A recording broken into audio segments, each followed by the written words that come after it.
presentation mode. So feel free to ask me any questions, any relevant questions you have, any point of time, right? So two things, takeaways and then training and internship opportunities, right? Within takeaways, you have, now I'm going to talk a little bit about foundational understanding of AI to make sure that, we all kind of get in line with AI in the first couple of minutes. And then I'll talk about the use cases where, of course, AI is everywhere, but there are some use case examples to demonstrate that it can be beneficial. And AI can be risky and not safe, unsafe, right? So we'll talk about the guardrails for AI. After we do that, we'll talk about the training and internship opportunities. So AI is everywhere, right? We know that. So what is it? It's essentially teaching computers and machines to mimic us, right? And we do that using the data we collect on our behavior, on our thought processes, on our physical processes, digital processes, etc. Right? So let me kind of ask you some questions in terms of how prevalent AI is to demonstrate how prevalent AI is, right? So here I have a question, right? Which picture was actually generated by AI? I know this will be good in a live session, but I still want to mimic the process here. So, feel free to unmute and tell me in the next few seconds, as soon as you can, which one of these pictures was actually generated by AI? Any ideas?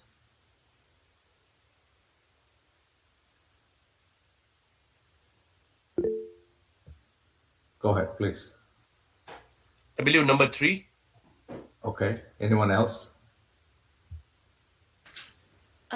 I want to say number 2. Okay. Anyone else?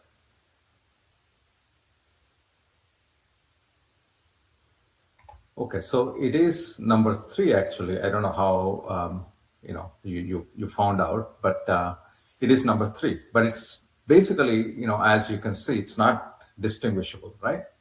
Now let me ask one more question. So I need more participation here, right? Which part of this image was generated by AI? Is it the left, middle, center, bottom, top? Is it trees, mountain, water, boats?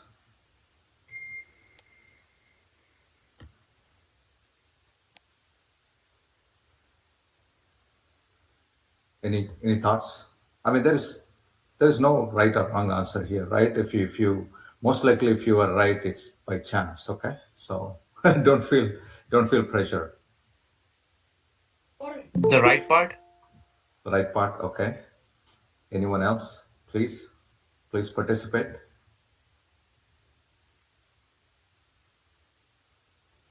I want to say the right part as well. Maybe like the mountains in the background as well. Yep. Any other? 2 more seconds. 1, 2. So it's the mountains, right? It's the generative AI, right? So now tell me which of the following pictures were created through generative AI. I'm not going to focus on just generative AI. I'll talk about other AI also, but Gen AI is the kind of the talk of the minute, right? So is it 1, 2, 3, 4, 5, 6?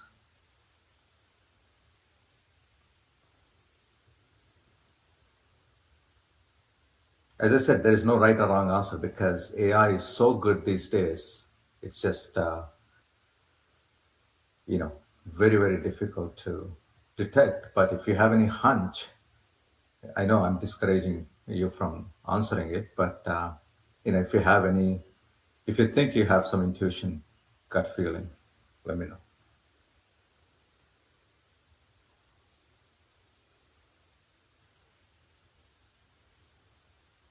Anyone? Any takers? Did I scare you enough not to try? 3 and 4. 3 and 4. Anyone? Thank you. 3 and 4. Anyone? Anyone else? I'm going with 3 as well. You're going with 3. Anyone else for other pictures? Okay, I'm going to give you 10 seconds, okay?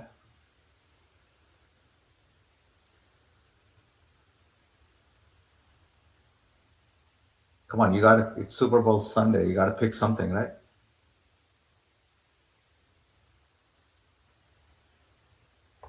It's actually all of them, right? All of them were generated by AI. So, as you can see, it's very difficult to demarcate between real and AI, and that's why you see all these news executive orders from the White House administration. Even globally, also EU has AI Act. All these things are coming in because it can be really a sneaky technology, right? Let's do a few more questions before we get into other sections, right? Which of the following is not an AI achievement that has occurred in the last year? And these are not tricky questions, but more of an info questions, right? What was not AI used for? Is it predicting protein folding and molecular structures? Is it diagnosing cancer with same accuracy as a human oncologist? Is it beating a chess grandmaster in a classical match? Passing a university level final examination? Drafting a new Harry Potter novel? Which one was not done by AI? A, B, C, D, E. I mean, there is a correct answer here, definitely. So it's probably some of you know. Is anyone putting it in the chat? Just me or I am answers. Sarita said C. C, beating a chess grandmaster in classical match. Anybody else? A. A, predicting protein folding molecular structures. A was actually done. C was actually done. So now it's B, D, or E. Any takers? It's actually drafting a new Harry Potter novel, right? So I don't know, maybe it's for copyright reasons or things, but all other things have been done, right? Which of the following can ChatGPT not do? Everyone knows ChatGPT these days, right? Can it generate a poem in iambic pentameter or create a tabulation of results, provide a future prediction, volunteer to be your friend? What it cannot do? Is it A, B, C, or D? I think this one would be C. Correct. It is C, right? Because it doesn't have any modeling predictive analytics in it. I mean, it has some. It predicts the next token, but it doesn't do anything more than that. Plus some, peripheral activity from plus some refining activity around that, right? Which of the following open source generative AI tools is the most popular activity, right? Which of the following open source generative AI tools is the most popular for? Is it logo generation, animation generation, PowerPoint generation, website generation, or royalty-free music generation? A, B, C, D, or E? What is it most used for? The generative AI. All of them.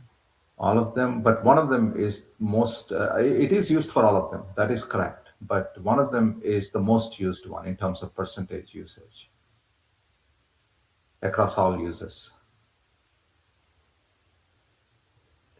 Sarita said B. B, animation generation. No, it's actually PowerPoint because it's understandable, right? Because people use it. People who are familiar with are the corporate people, and they do what they do most is PowerPoint, right? Okay. So what AI is not, right? Again, I'm setting foundations for AI here, right? Just foundational understanding what we're talking about. Generative AI will replace human activity. That's a myth. It's not a reality. It's quick and easy to deploy. It's never quick, especially AI. If you want to implement, deploy well, it's not quick. It's accurate and unbiased because it's based on data. It's not true because data can be wrong, data can have mistakes, and data can be biased too, right? That's a big problem these days. So that's I wanted to kind of set a stage for us to get on the same page. Now that we are on the same page, let me just get into technical stuff a little bit. So AI is a very broad umbrella, artificial intelligence, right? We want machines to mimic us, but most of the time we do that by collecting the data and letting machines learn from the data we collected, right? Deep learning is a special branch of machine learning which uses neural networks. It has become very popular for the last 10 years through big data, cloud computing, essentially, and generative AI with OpenAI's ChatGPT release in November 2022. It has taken world by storm, right? And within that generative AI, the underlying model is LLM, the large language model, right? So that's kind of the hierarchy. And LLM is nothing but a probabilistic representation of the text, right? A big text corpus, whatever it is fed with. So that's good. But generative AI is not the only type of AI. We have prediction, we have cognition, we have optimization, and there are many use cases. This is a little bit crowded slide, but you have intelligent automation starting from bottom left. You have speech recognition, predictive analytics, machine learning, virtual assistant, vision, computer vision, deep learning, chatbots, conversational AI, simulation, digital twins, also called digital twins, autonomous systems, self-driving cars, right? And then quantum computing is just coming along now. And AGI is artificial general intelligence, which many people think it's possible within the some people are more optimistic that some people's prediction is that it'll be available in short term, but some people think it'll take a long time. But I fall into the category that it'll take a long time, probably in when our kids, high schoolers and college students, early college students, kind of become mid-career professionals. I think that's when it will start having an impact. But economic impact of AI is right now 4.7 trillion business value, 900 billion in AI sales itself, right? With 19% compounded growth rate and lots of enterprise applications. And I will go through some of the enterprise applications here, right? So this is a mobile insurance company where they wanted to where they were insuring like millions, hundreds of millions of cell phones. If anyone loses their cell phone or damages it, they can file a claim, and the company which insures your mobile devices replaces it for free, right? So that's the story. That's what the company does. But what's happening is people were tricking the company by sending multiple requests saying that they lost their phone, they can't find it. And majority of those claims were coming from similar, sometimes from the same households, right? Sometimes from the same apartment complex, sometimes from the same geographical region, which is understandable because that's how the fraud rings work, right? Uh, and the idea here was to use AI to flag claims as suspicious based on the geographical proximity, because people try to trick you by changing the address a little bit, but you also need to look at the similarity of the addresses, claim addresses. You can see, for example, the first two rows, it's exactly the same, so obviously that's a fraud.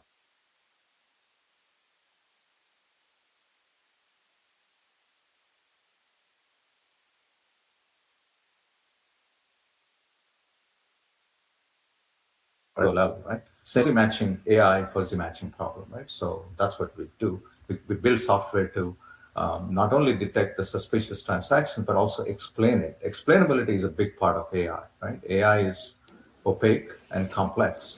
And whenever something is complex and opaque, it's a double whammy.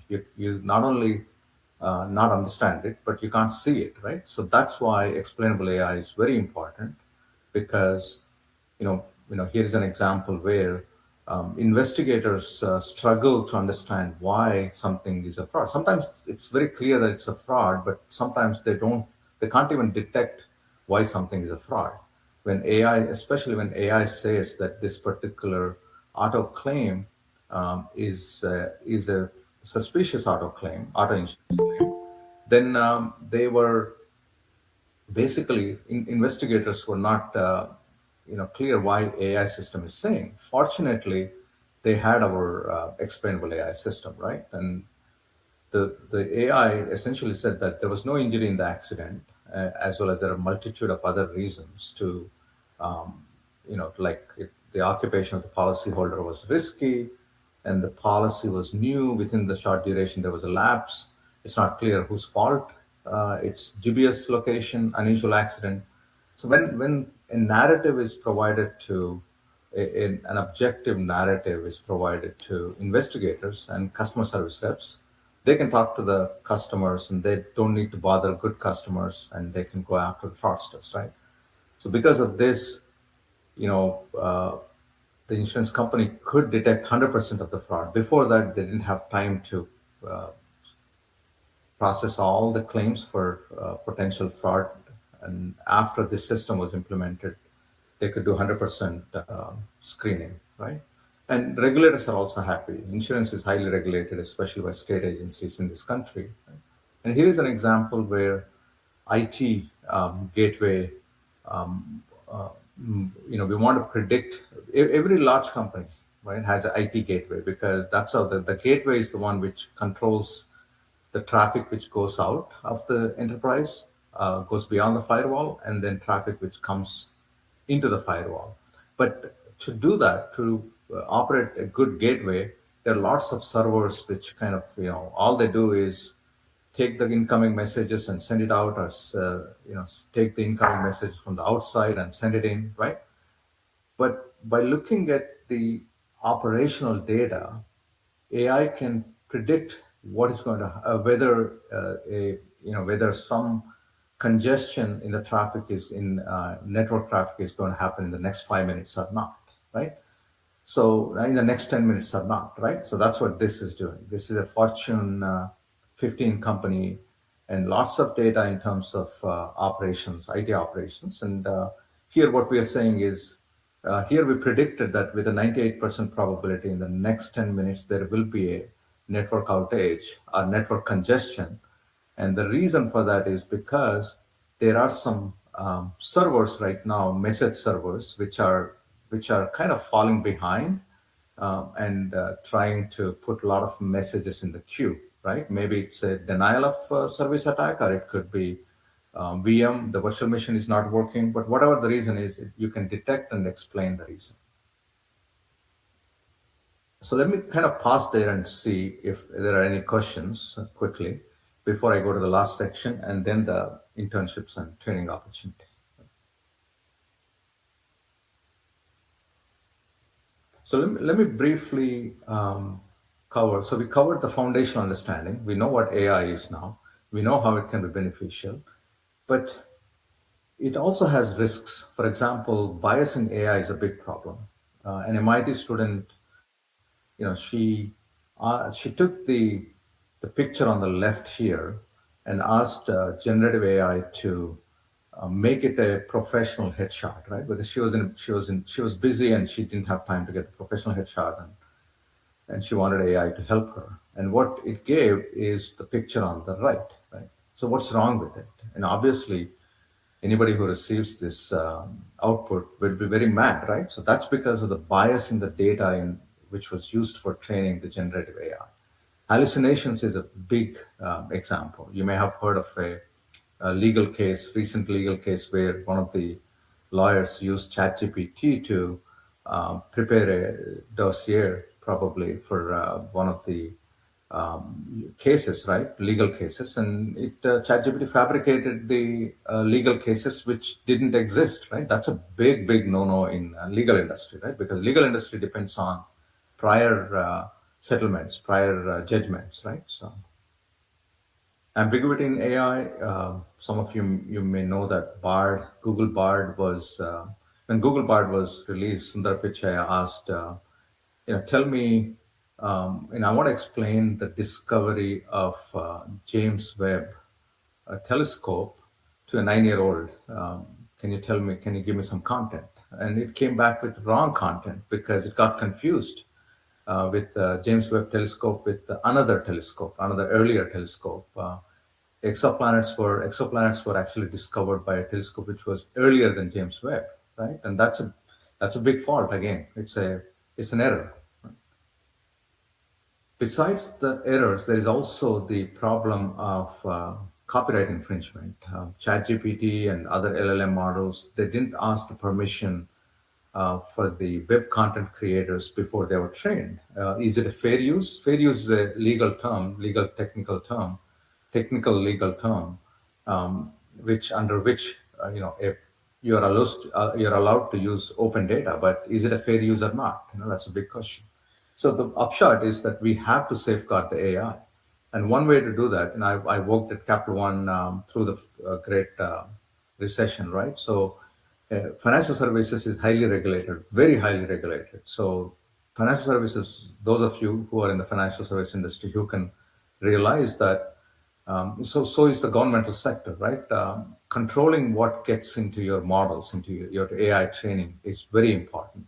You have to have an absolutely good handle on that. Otherwise, garbage in, garbage out, right? Conceptual soundness. Do you understand what the model is doing? Logical rigor, domain relevance. Is it relevant for the domain I'm using? Is it modeling my healthcare use case properly or not? Is it the right model? Is it the right math for solving the problem? Output controls. This is especially important generative AI because generative AI is prone to give a lot of errors. So you need to filter the content for inflammatory output. Just one example, but you need to filter content for factual errors, all that stuff, right?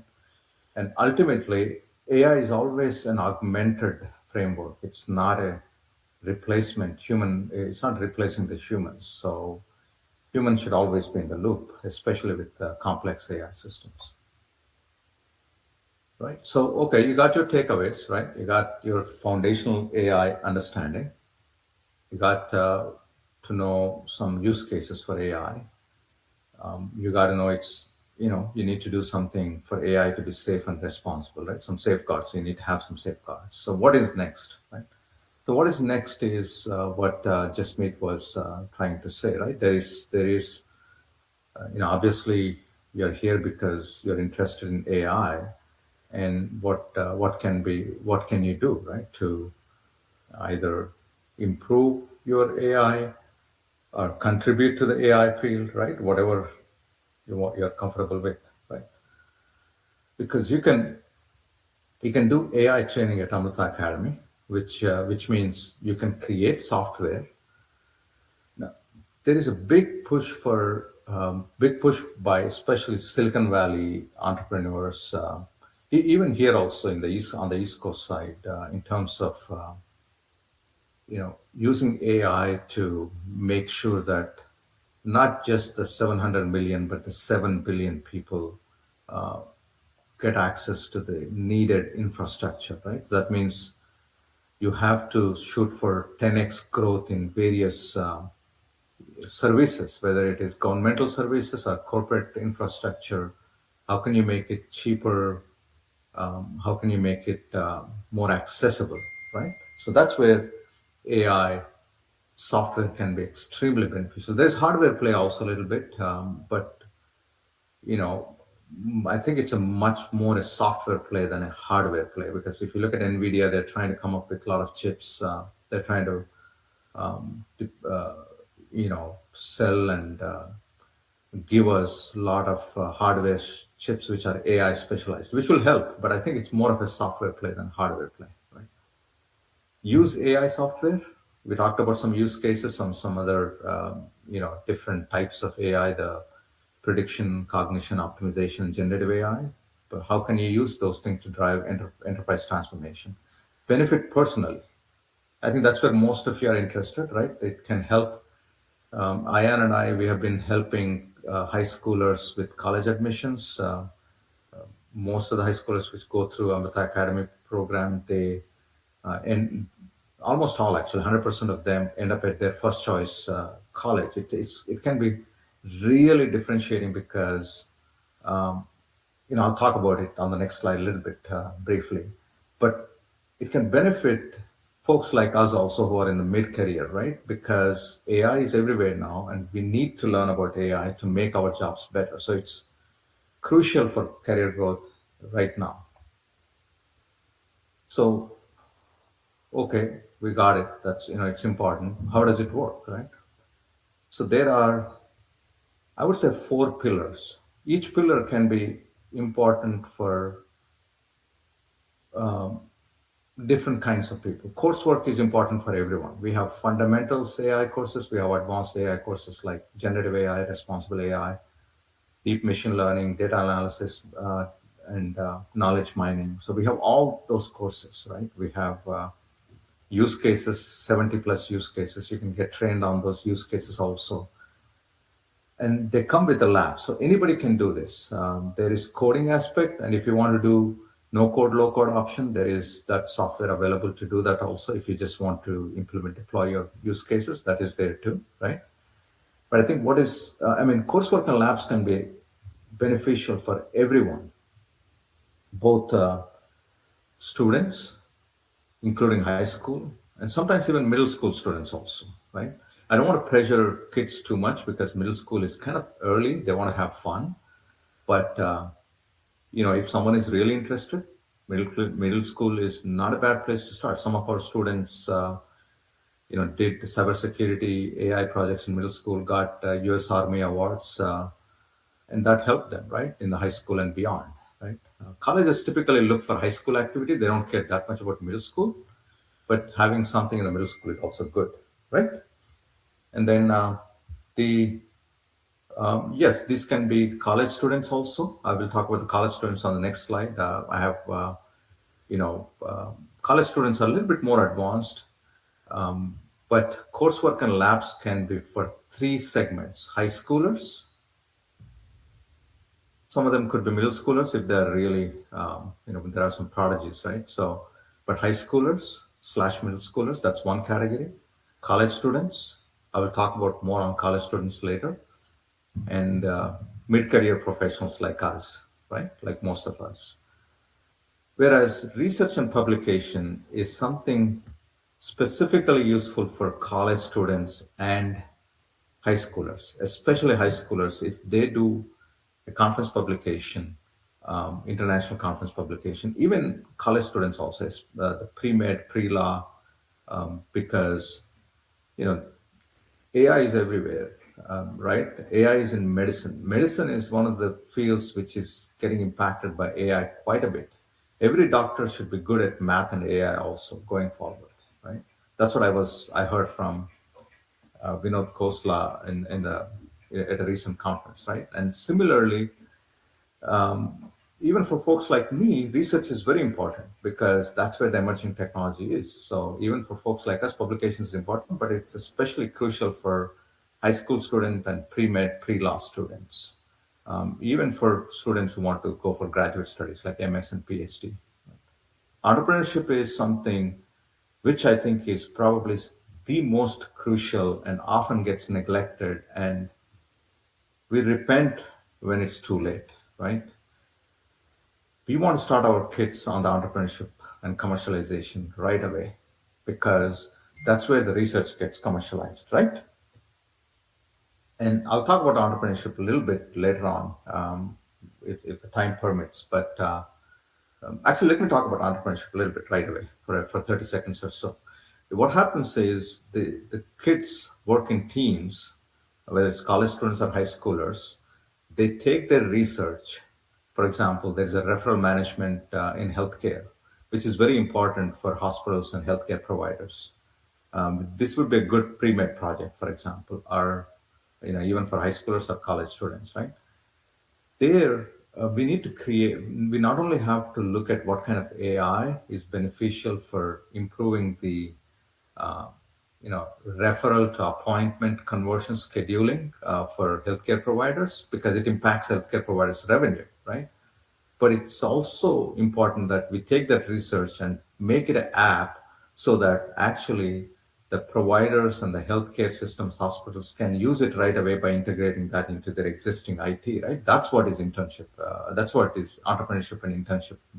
Right? Internship is an entrepreneurship for. in my view. But sometimes internship can also be research. Any questions? I may have confused there, but any questions there? So internship, for me, internship is an opportunity to create value using your creativity, right? So it's also, especially for college students, it's also earning while learning, right? Because college students, high schoolers, typically they're still learning. It's okay for them to not make money internship. Not many companies offer internship, paid internships for high schoolers, but for college students, it's important because they're spending money. They're spending either their money or parents' money, right? So what we are trying to do at Amruta Inc. is to blend their academic objective, their career objective with their passion for AI. That's what we're trying to do at the end of the day. So college students, even high schoolers, start with a clear objective. Okay, by 11th grade, by 10th grade, 11th grade, 12th grade, kids know what they want to do pretty much. Either they want to do medicine, laws, computer science, cybersecurity. But when they get to the college, they really know that whether they're on a pre-med track or pre-law track, whether they want to go and work for a technology company. So it's their objective. We help them define their objective within the broad field. It could be workforce. AI is impacting the workforce quite a bit. It could be business, right? In other words, what is the impact of AI on credit in at a bank, right? So that's thinking as a business analyst. Engineering, we talked about protein folding and cellular engineering research. AI is a very, very good tool to make your research more efficient. This is especially beneficial for law and medicine students. If you want to do some omics research, proteomics or genomics research, AI is a must tool these days. Even neurology research, right? AI is a must tool. So we we work with them to define that problem. Financial services is another area where AI is being used not only in financial crimes detection but also in investment trading areas. Healthcare is a big area. Healthcare is the largest GDP segment right now, and providers, payers, governmental agencies. There's a lot of scope in healthcare, supply chain. I haven't put Army, DoD, those things, but there are opportunities in a lot of research and engineering, programming, and governance opportunities in those areas. So you need first step is we need to define the objective for the student, then define the problem. So we are now kind of within that broader field, within that business problem, we are defining a very clear specific problem. It could be, as I said, let me build an AI model for referral management, make it an application, an app, and integrate with the existing EMR, EHR system, right? For example. So that's a clearly defined problem. 2 or 3 steps, not more than that. And that's what results in a publication and entrepreneurial commercialization, right? So they may do internship for 2 or 3 months, but we suggest them to continue that research, get your publication within 6 months, and then get you an app within 12 months or beyond that. And it's a great monetary benefit for the students because we help them to be a great entrepreneur, right? With problem solution fit, product market fit, so that they can actually get potentially huge monetary gains. If your app is successful, obviously you're talking about multi-million-dollar monetary gains, right? And that is the aspiration we want to have students. We want students to have, right? And internship can be at Amruta Inc. or more preferably, actually, we want to work with one of our clients at one of the places where you already know. So let me stop there. I talked quite a bit, almost for 40 minutes, right? Let me stop here. That for training, Ayan has put together this scan code. Please scan it. It will take you to a Google form where you can submit information, and he gets the information and he will follow up with you. For internship, contact me at my email address, right? So just let me know if we covered everything or if there is anything else I need to cover. No, I think you covered pretty much everything. Are there any questions from the audience?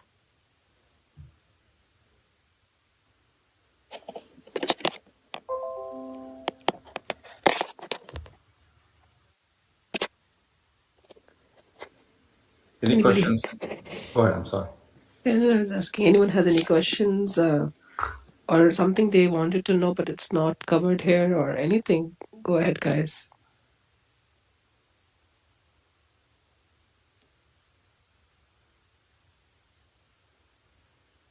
Is this in line with what you folks were thinking, or is there something you want, something else you want to know, or just let me know. Let just me know. Let Ion know. So, Mr. Rao, just a quick thing. Mhm.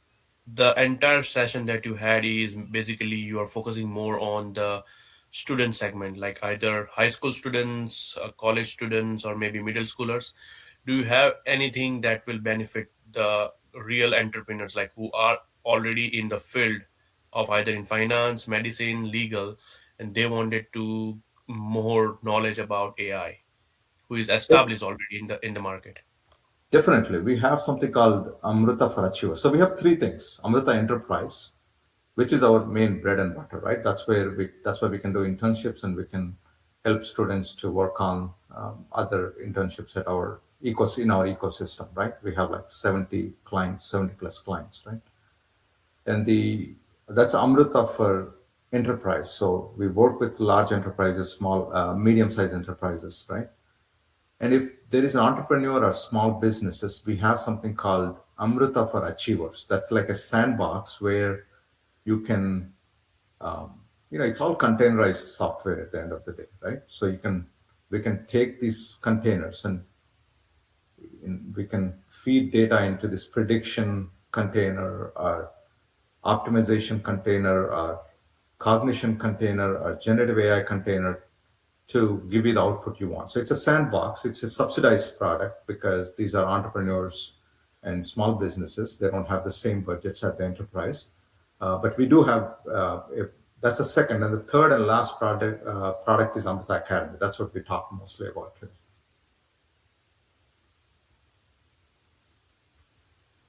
So, just you have my email. I'll be happy to talk about that. We have about a dozen entrepreneurs in that sandbox right now. We haven't traditionally marketed that aggressively, but I'm seeing more and more need for that. Certainly, that's something we can facilitate. To to reach where whatever aspirations, goals the entrepreneur has. Entrepreneurs like you have. Thank you. Yeah.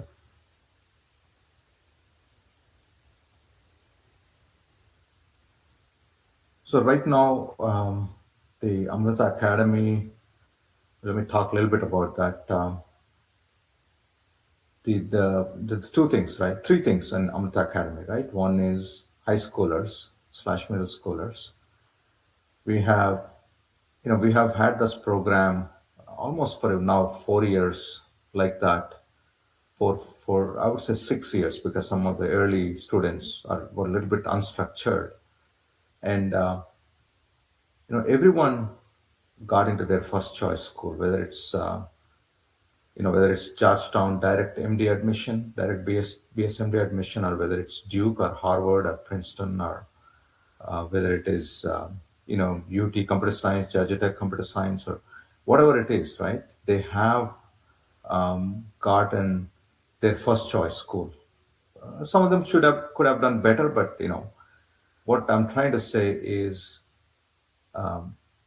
if you compare without Amrita Academy and with Amrita Academy for high schoolers, it can be a stark difference. It can be, it can help you, whatever student is. Of course, GPA is important, right? Grade point average. But grade point average alone is not important. And sometimes the student's passion is a lot more important because colleges look for future successful alum, right? And if they can demonstrate internship and hackathon and entrepreneurship here, they would love to have the student because that's all it needs, right? And especially if the student is focused on one area like healthcare or cybersecurity or financial services, and if they do one or two or three publications, even if one is actually, if the student does one, that means they're one in 10,000 right there, that differentiation, right? So if they do two, then you're talking about one in 20, 50,000 maybe. So that's a huge differentiator, right?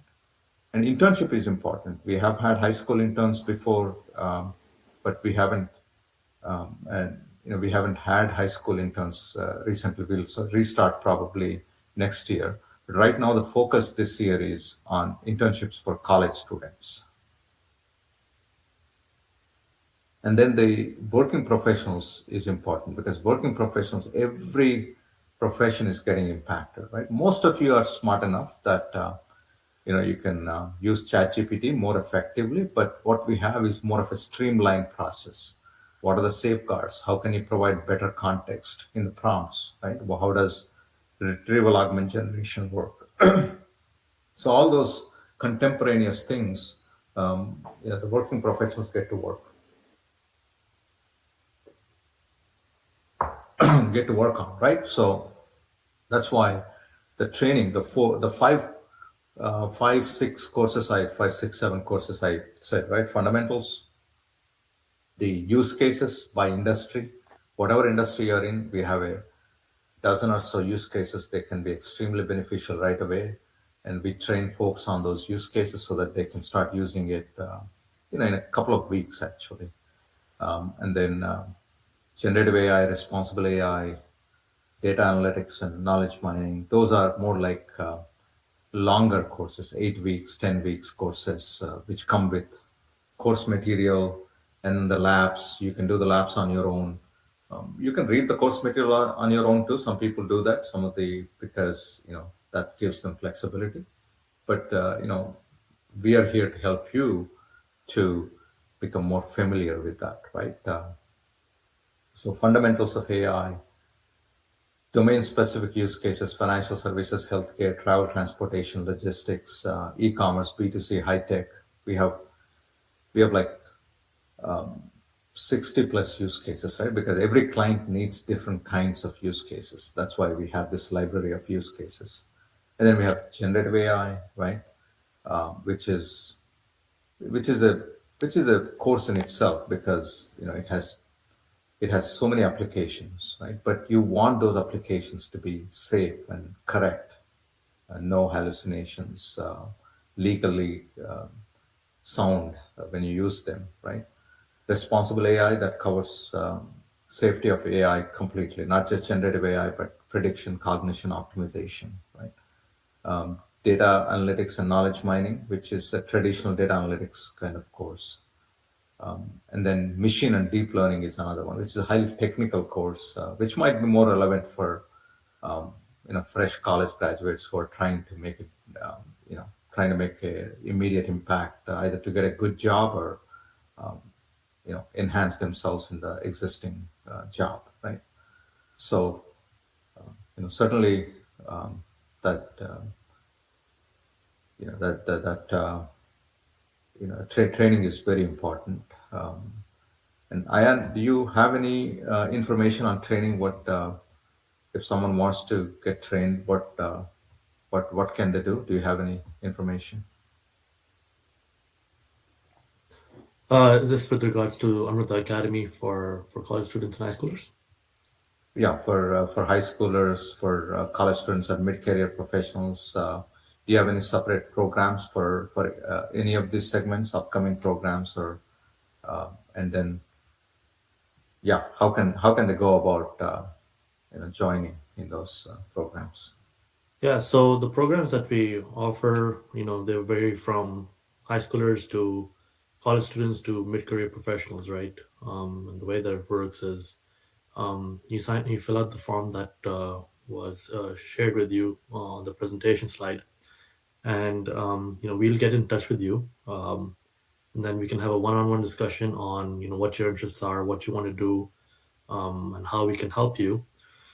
And then I mean, it's a very easy onboarding process. You just sign up. So you're talking about this scan code, right? So they need to scan this code Yep, and then fill the form, right? And correct. that will come to you, right? Correct? Yep, that'll come to me, and then I'll get in touch with you. Then we can have a one-on-one session, and then discuss your interests, and you can get started right away.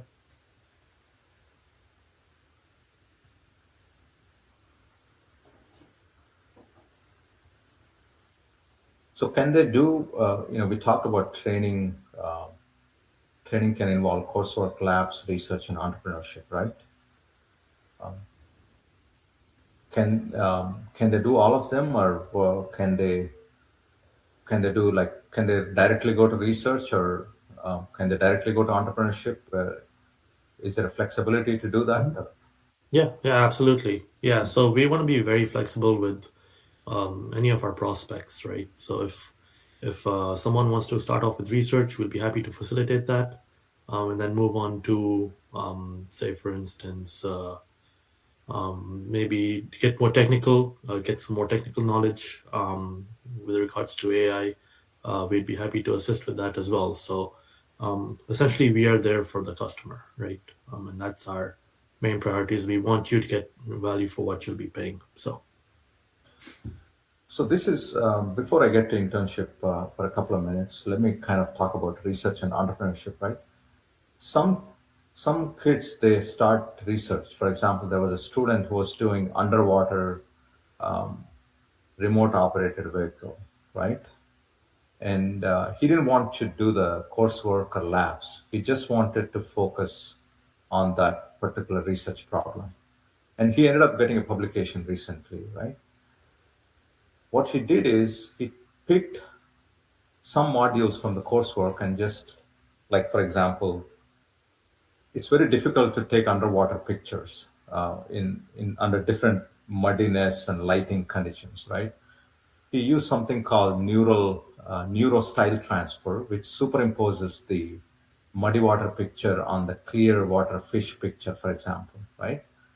And he could use AI to generate that synthetic data, and he could get his publication. So you don't have to do all these things. You can focus on one of these, any one of these things, depending on what your need is, right? Especially high schoolers, we would suggest that you actually start with research publication in mind, because that's what colleges look for, and then become an entrepreneur in within that research, and that's a deadly combination, right?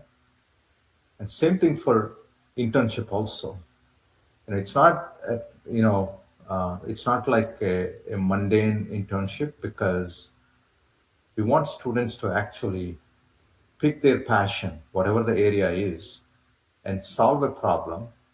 And actually, we want an organization to benefit from that. That's what our internships are.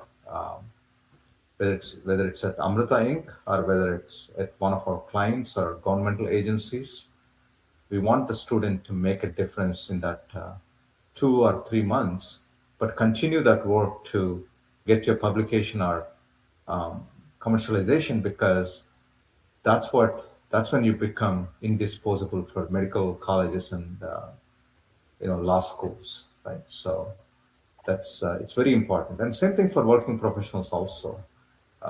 If you learn well and do the labs, and we don't need we, you don't need to code. These are all low code, no code software. If you want to code, you'll perfectly happy. We'll give you the tools, but if you want to rush to the endpoint app provisioning, we'll help you do that. So you are going to get the benefit within a couple of weeks. Actually, you'll see the speed. So the speed is all the more important these days, right? So whether it's training or internship, the speed with which you generate the value is important, and that's where AI can, if I go back to the goal I started with, right? 5 to 10x. I don't know where that is, but the 5 to 10x growth in societal access, infrastructure access, the speed is very important. So, of course, you don't want to be so fast that you fail, but you fail small, but you achieve large wins with that speed. Right? So let me kind of stop there and see if there are any questions, just meet either from you or please scan this code and enter your information. Even if you want to enter your information later, just scan this code and have your browser open for later purposes. So, This is just me. Dr. Rao, are you going to share the slides with us? uh, yes, yes, I can. I can actually. Great. Yeah, because that will be helpful. If people want to look at it later on and have more questions, they can reach back. Got it. Hi, I just had one question. So when exactly will the internship cycle be happening? Is it anytime this spring or is it for summer?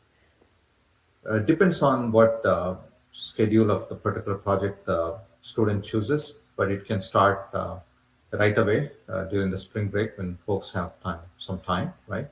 Or when students have some time, right? Or it can start in summer. Just Yes. email me what the interested area is, and then we will match the student with the right problem. And depending on who the client is, depending on what the problem is, the schedule will be decided. But most of the work would mostly be in summer break, right? Because that's the time when the kids will, be available to work on an Correct. internship, right? Correct. That's why I said if they have some Hmm. time in some spring break, most of them they don't. They want to kind of do some other stuff like fun stuff. But some of them they want to do for whatever reason they want to start in spring. That's fine. It depends on individual case. Sounds good. I think it was very. I don't see any more questions. So, Dr. Rao, this was very, very informative, and thank you for your time. And we think because once you send me the slides, I'll email to everyone on the call, and they can reach back to you for more questions or anything else. We'll do that. Yeah. Thank you, everyone, for joining, and I appreciate you being on the call today. Have a nice day. Thanks. Bye. Thanks, everyone. Bye bye.